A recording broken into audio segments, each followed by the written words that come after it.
Okay, that seems to have worked fine.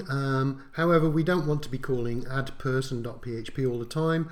We want to use our index file, fill in some fields, and then send the information. So if we hop over to our index.php file, if you remember, we've got it set up like this at the moment. So we're on post person. We need to change that to the file we're sending the information to, which is now add person. Method is post, but we've only got one field at the moment. So if I copy that and put the three fields that I'm going to check for, which is sort of the first name, last name, and the age.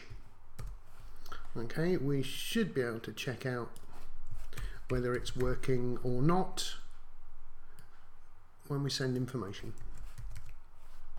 So there we go. Don't forget to change not only the titles that appear on the screen, but also the name of the actual parameter. First name, last name, and age. And that's it. We've just created all the fields we need. We're just copying and pasting. There was no major issue there, hopefully.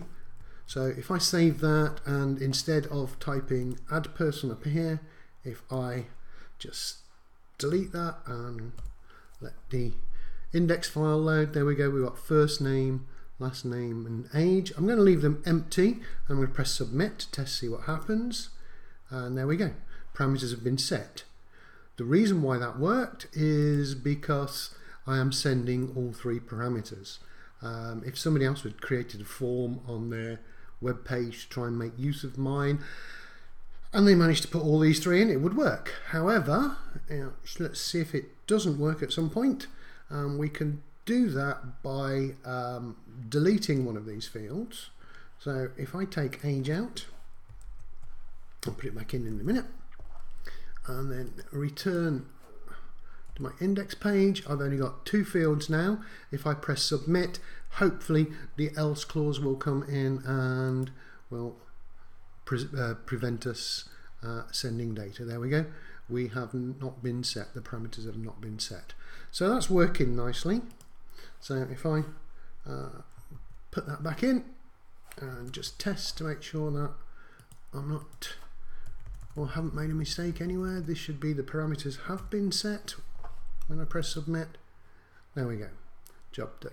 So what we're going to do is we're going to build on that now. We're going to build on the add person file.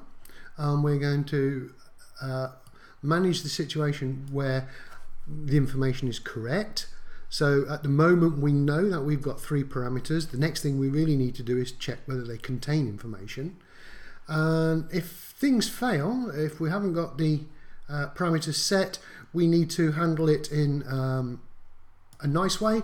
If you remember back a few videos ago, the way we do this in both cases is to give out JSON as a result so that we can pass it in our programs. So we're going to build further on this file now. We'll do that in the next video.